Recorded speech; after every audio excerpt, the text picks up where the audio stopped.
আসসালামু আলাইকুম রহমতুল্লাহি বারাকাতুহু। বন্ধুরা, আমরা অনেকে সফর করি, দূর দূরান্তে যাই, ট্রেনে বাসে সফর করি। আর আমাদের সঙ্গে অনেক সময় মানুষ থাকে না, তাই আমাদের অনেক বিপদ কিন্তু হতে থাকে। অনেক সময় বিপদ হয়ে যায়, অনেক মানুষ আমাদেরকে ট্রেনের মধ্যে অত্যাচার করে। আমি দেখলাম একটা ফেসবুকের ভিডিওতে একটা মোটামুটি 20 বছরের একটা যুবক ছেলেকে দুটো মানুষ কি করছে, আপনার করে আপনার গ্যাস লাইট জ্বালিয়ে তার শরীর জ্বালিয়ে দিচ্ছে, আগুন ধরিয়ে জ্যান্ত মানুষটাকে জ্বালিয়ে দিচ্ছে, ঠিক আছে। অথচ সেখানে অন্য কোনো মানুষ নাই। ওই তো অবস্থা হয়ে যাচ্ছে, দেখতে পাচ্ছেন রাস্তাঘাটের মধ্যে এভাবে মানুষের উপর জুলুম অত্যাচার করে।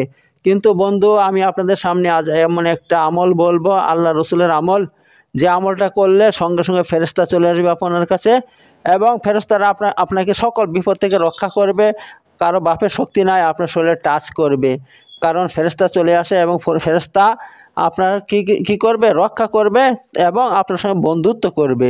যতক্ষণ পর্যন্ত আপনার সফর শেষ না হবে এই ফেরেশতা আপনার সঙ্গে থাকবে। তাই বন্ধুরা, আমরা কে না চাই এমন রক্ষা পেতে।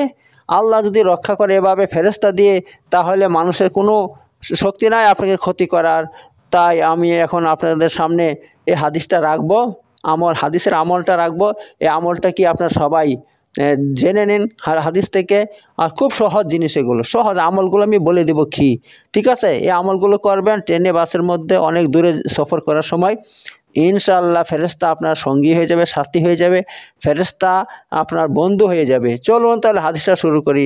ইমাম তবরানি হযরত উকবা বিন আমির রাদিয়াল্লাহু আনহু থেকে বর্ণনা করছেন যে তিনি বলছেন যে রাসূলুল্লাহ সাল্লাল্লাহু আলাইহি ওয়াসাল্লাম বলছেন, কি বলছেন, কোনো ব্যক্তি যখন একা সফর করে বুঝতে পারছেন তো, একা সফর করে ঘরতে বের হয়, অন্য কোথাও যায়, দূর দূরান্তে যায়, হ্যাঁ, ট্রেনে হোক বাসে হোক যেভাবে হোক, সে সফর করে অনেক দূরে যায়।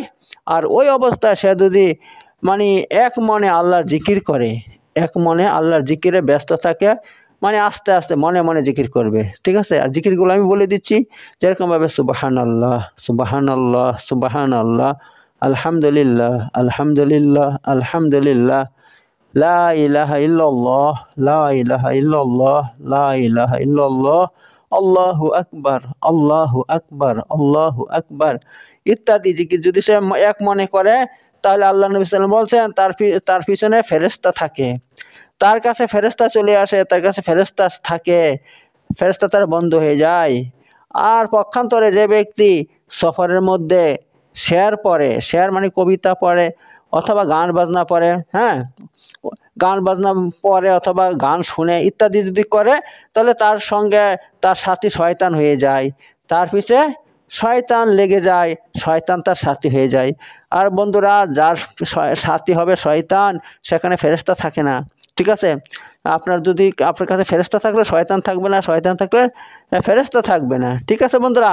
আর শয়তান যদি আপনার সাথী হয়ে যায়, শয়তান আপনার বন্ধু হয়ে যায়, তাহলে ফেরেশতা সেখান থেকে দূরে চলে যায়, যার ফলে আপদ বিপদ বালা মুসিবত আপনাকে ঘিরে ফেলবে, কারণ শয়তানের কাজই হচ্ছে মানুষকে বিপদগ্রস্ত করা। তাই বন্ধুরা, আমরা যখন সফর করব, হ্যাঁ, ট্রেনে বাসে অনেক দূর দূরান্তে সফর করব, অনেক দূর যাব, তাহলে আমরা কি করব, মনে মনে জিকির করব, ঠিক আছে বন্ধুরা, জিকির করব। আমরা সফর অবস্থায় কখনোই গান শুনবো না, হ্যাঁ, গান টান নিজেরা শুনবো না, কাকে শুনতে দেবো না, ঠিক আছে বন্ধু। এভাবে সফর করুন ইনশাআল্লাহ জিকিরের সাথে, তাহলে ফেরেশতা আপনার সঙ্গী হয়ে যাবে, আপনার বন্ধু হয়ে যাবে। আপনার গন্তব্যস্থান না পৌঁছা পর্যন্ত ওই ফেরেশতা আপনার কাছ থেকে আলাদা হবে না, বিচ্ছিন্ন হবে না। তো এই রকম হেফাজতে থাকতে হলে অবশ্যই আপনি সফর অবস্থায় আল্লাহ জিকির আজগার করুন, ঠিক আছে বন্ধুরা। তো এই ধরনের ভিডিও পেতে হলে অবশ্যই আমার ইউটিউব চ্যানেলকে সাবস্ক্রাইব করুন, কারণ আমি প্রতিদিন আপনাদের জন্য এমন সুন্দর সুন্দর ভিডিও নিয়ে আসি। ওকে বন্ধুরা, ভালো থাকবেন। আসসালামু আলাইকুম ওয়া রাহমাতুল্লাহি ওয়া বারাকাতুহু।